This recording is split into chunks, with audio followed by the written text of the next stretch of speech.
Bonjour à tous, dans cette vidéo je vais tenter de vous expliquer de manière simplifiée ce qu'est le TCP/IP.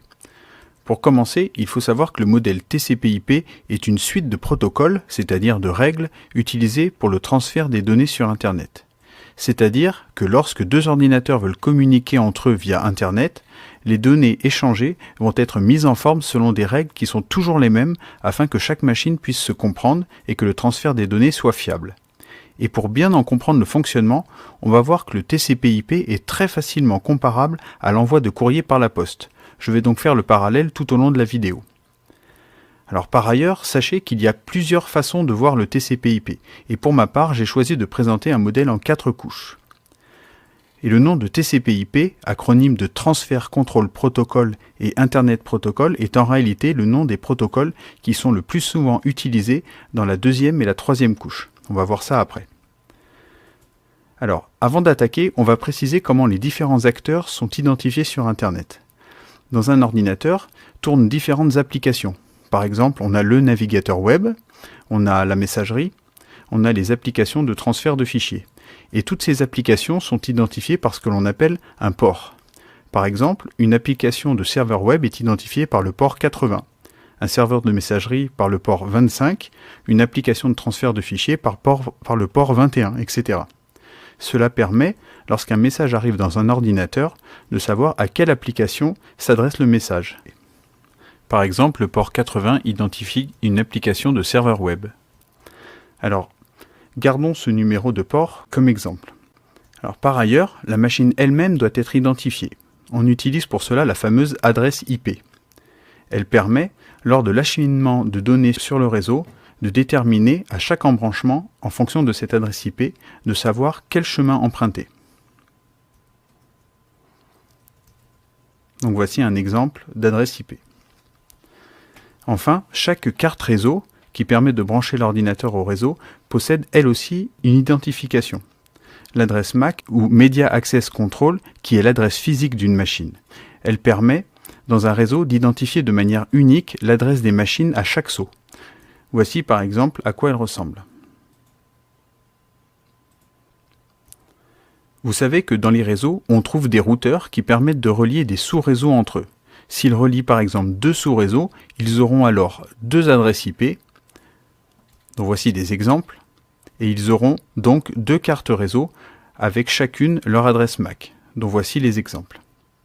Alors bien sûr, s'ils ont trois interfaces, ils auront trois adresses IP et trois adresses MAC. On va pouvoir maintenant commencer. Alors on va comparer le fonctionnement du TCP/IP dans un ordinateur avec une entreprise qui voudrait envoyer un courrier. Alors notre ordinateur possède, on l'a vu, diverses applications. L'entreprise, elle, possède différents services ou bureaux, comme les ressources humaines, la comptabilité, la direction. L'envoi d'un message va passer dans l'ordinateur à travers 4 couches logicielles, de la même manière que notre courrier va descendre les 4 étages de notre entreprise. Le courrier va d'abord descendre au secrétariat du service en question. Cela pourrait être le secrétariat des ressources humaines, de la compta ou de la direction.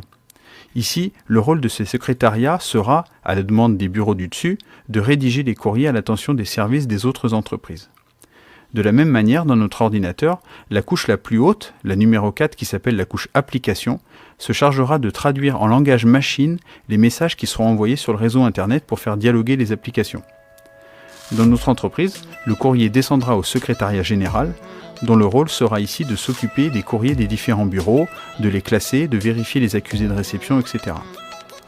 Alors dans notre ordinateur, la couche suivante, appelée couche transport, s'occupera d'envoyer les messages à la bonne application, de découper les paquets de données s'ils sont trop volumineux, de vérifier les erreurs, etc. Dans l'entreprise, le courrier descend ensuite à l'accueil, qui s'occupe de mettre la lettre dans une enveloppe, avec l'adresse et le timbre pour l'envoyer. De la même manière, dans l'ordinateur, la couche numéro 2, appelée couche Internet, va s'occuper de l'acheminement des données de bout en bout, c'est ce qu'on appelle le routage, et s'occupe également du réassemblage des paquets à réception. Et enfin, au rez-de-chaussée de notre entreprise se trouve un bureau de poste, qui va s'occuper d'acheminer le courrier. Tout comme la couche réseau de notre ordinateur, qui elle va s'occuper d'acheminer les données de routeur en routeur par les réseaux Internet. Alors, rentrons un petit peu dans le détail et supposons que depuis notre navigateur web, nous voulons afficher la page web de la mairie de Dijon. Et supposons que les ressources humaines de notre entreprise est un document à demander au service de recrutement de Marseille. Alors on déplace pour y voir plus clair. Alors voilà les ressources humaines qui ont un message à transmettre. Le secrétariat rédige la lettre et dans notre ordinateur, on tape www.dijon.fr puis Entrée. La couche application va traduire cette requête par GET qui signifie obtenir, suivi de l'adresse du site web sous forme d'adresse IP. Alors au niveau de l'entreprise, le secrétariat général prépare une pochette, il glisse la lettre et inscrit le bureau destinataire, c'est-à-dire le recrutement, le bureau expéditeur, les ressources humaines, le nombre de lettres, ici ça tient dans une seule lettre, et inscrit un accusé de réception qui sera envoyé si la lettre est bien reçue. Dans notre ordinateur, les données sont traitées par la couche transport qui va ajouter une en-tête avec le port source. Vous vous souvenez, c'est le numéro qui identifie les applications. Ici, le port 1337 identifie notre navigateur web. Il est ajouté le port de destination. 80, c'est celui qui identifie une application de serveur web. Le message est numéroté, ici il n'y en a qu'un, et il est prévu un flag ou drapeau en français qui servira pour l'accusé de réception. Ici cette case est pour le moment inutilisée. Alors à ce niveau-là, on dit que les données ont été encapsulées, c'est-à-dire que l'on a ajouté une en-tête transport au message GET HTTP, etc. Ce nouvel ensemble de données est alors appelé un segment. Du côté de l'entreprise, l'accueil prépare une enveloppe, glisse la pochette dedans et écrit le destinataire, donc c'est à Marseille, et l'expéditeur, l'entreprise à Paris. Dans l'ordinateur, le segment est encapsulé par la couche 2 Internet qui ajoute l'adresse IP de destination, donc c'est l'adresse IP du serveur qui héberge la page web du site de Dijon, et l'adresse IP source, c'est-à-dire l'IP de notre ordinateur. À ce niveau, l'ensemble de ces données est appelé paquet. Alors dans notre entreprise, le bureau de poste au rez-de-chaussée prépare une sacoche, glisse l'enveloppe dedans et indique le prochain centre de tri auquel sera envoyée la sacoche et indique que la sacoche a été expédiée par le bureau de poste de Paris 15.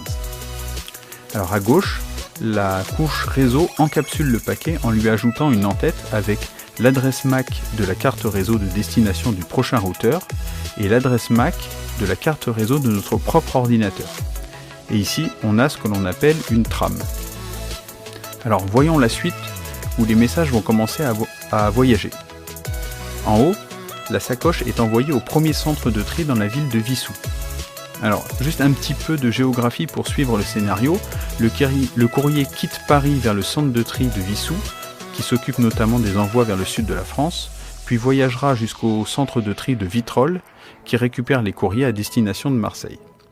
Bon, alors notre sacoche est arrivée dans le bon centre de tri, la lettre est donc sortie, on met une nouvelle sacoche, et comme l'enveloppe est à destination de Marseille, elle doit partir vers le centre de tri de Vitrolles. On ajoute l'expéditeur, puis l'enveloppe est glissée dans la nouvelle sacoche. Alors en bas, notre trame quitte notre ordinateur et arrive au premier routeur, c'est comme le centre de tri. La carte réseau du routeur a son adresse MAC, ici qui commence par BB quelque chose, et comme l'adresse MAC de destination est la bonne, la trame est désencapsulée. L'adresse IP de destination est lue, alors le paquet est à nouveau encapsulé, l'adresse MAC source est ajoutée, ainsi que l'adresse MAC du prochain routeur. Alors pour information, les prochaines adresses MAC sont connues par le routeur grâce à sa table de routage. En haut, pour notre courrier, la sacoche voyage jusqu'au centre de tri de Vitrolles. On est dans le bon centre, alors la lettre est sortie, la sacoche est remplacée, la destination étant Marseille, on met le bureau de poste du 8e arrondissement en destination et le centre de tri de Vitrolles en expéditeur, et l'enveloppe est glissée à l'intérieur. En bas, la trame voyage et arrive au routeur suivant. L'adresse MAC est identifiée, la trame est donc désencapsulée, la lecture de l'adresse IP de destination entraîne une nouvelle encapsulation où est ajoutée l'adresse MAC de la carte réseau source et celle de destination. En haut, notre sacoche arrive au bureau de poste de Marseille 8e arrondissement, tandis que notre trame arrive dans le serveur de la mairie de Dijon. Alors on décale pour y voir plus clair. Alors pour notre courrier, la sacoche étant bien arrivée à destination, l'enveloppe est distribuée par le facteur à l'accueil de l'entreprise marseillaise. Dans le serveur, comme l'adresse MAC correspond à celle de la carte réseau, la trame est désencapsulée et remonte vers la couche Internet. Pour le courrier, l'adresse postale est bien la bonne, la pochette est sortie et l'enveloppe est remise au secrétariat général. Du côté de notre serveur, l'adresse IP étant bien celle de destination, le paquet est cette fois lui aussi désencapsulé et remonte vers la couche transport. À droite dans l'entreprise, le secrétariat général voit que le courrier est destiné au service recrutement. Il remet donc la lettre au secrétariat de recrutement. Et de son côté, la couche transport voit que les données sont adressées au port 80, c'est-à-dire, je vous rappelle, l'application du serveur web. Le segment est alors désencapsulé et remonte à la couche application. Dans notre entreprise, le secrétariat recrutement informe le destinataire du contenu de la lettre, tout comme la couche application transmet la requête à l'application du serveur web. Alors ça y est, les messages sont arrivés au destinataire. Mais comment l'expéditeur va-t-il le savoir ? Alors dans l'entreprise, le système d'accusé de réception va être mis en œuvre. Le secrétariat va inverser le destinataire et l'expéditeur. Il identifie le numéro du courrier en question et indique que la lettre a bien été reçue. Puis il transmet cette pochette vide, mais complétée, à l'accueil qui la glisse dans l'enveloppe. Dans le serveur, c'est la même chose. Les ports source et destination sont inversés. Le numéro du message est augmenté de 1, donc il passe à 2. C'est la manière de savoir que cet accusé de réception fait suite au message précédent. Et le flag va être maintenant utilisé en y inscrivant ACK, qui signifie en anglais Acknowledgement, c'est-à-dire accusé de réception. Sous-entendu, j'ai bien reçu le message. Alors ce message vide, vous aurez remarqué ici que la partie application est vide. C'est seulement l'enveloppe qui va voyager. Donc ce message vide va être à son tour encapsulé par la couche Internet. Du côté de l'entreprise, l'accueil s'occupe d'inverser à son tour l'expéditeur et le destinataire, et puis dépose l'enveloppe à la poste. Alors pareil dans le serveur, l'adresse IP de destination est inversée avec l'IP source, et puis le paquet est encapsulé par la couche réseau. Alors pour terminer, la poste prépare la sacoche en inversant l'expéditeur puis le destinataire, et enfin la sacoche repart à l'envoyeur. Idem dans le serveur, les adresses MAC sont mises à jour, puis la trame repart sur le réseau Internet jusqu'à notre ordinateur. Donc on peut résumer le parcours des données entre les machines sur Internet avec ce schéma.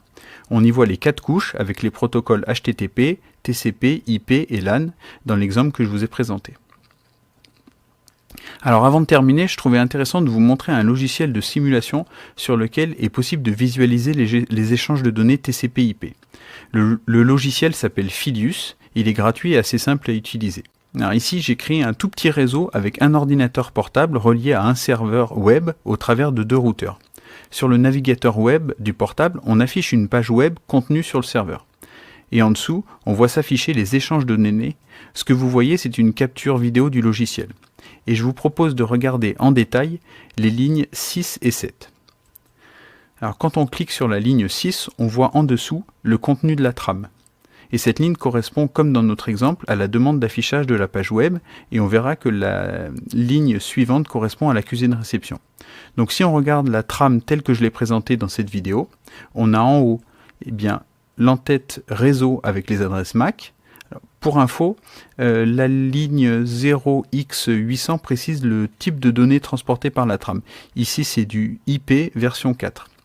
Ensuite, on a l'entête de la couche Internet avec l'adresse IP source et destinataire. On voit bien qu'il s'agit du protocole IP. Le protocole 6 indique que c'est du TCP/IP qui est utilisé dans la couche supérieure. Et le TTL, c'est la durée de vie en nombre de sauts avant que la trame soit détruite. Je ne rentre pas dans les détails ici. Et ensuite, on retrouve l'entête de la couche transport avec les ports source et destination. Le port source qui identifie notre navigateur web est un nombre aléatoire. Ici, c'est 50 613, là où dans mon exemple, c'était 1337. Et on retrouve le port 80. En dessous, on a le protocole TCP/IP et le numéro du segment qu'on appelle séquence est là aussi un nombre attribué aléatoirement. Vous noterez qu'il finit par 909. Et enfin, on a la donnée elle-même qui correspond à la demande de page web de l'hôte 5.253, etc. en utilisant le protocole HTTP. Alors rapidement, si on regarde la ligne suivante, on voit bien que le message est vide, ça s'arrête à la couche transport. Et on retrouve là aussi les entêtes réseau, l'entête internet et l'entête transport. Vous remarquerez ici que le numéro de acknowledgement finit par 910, soit un chiffre de plus que la ligne précédente, qui était 909, ce qui montre que cet accusé de réception est bien celui correspondant à la ligne 6.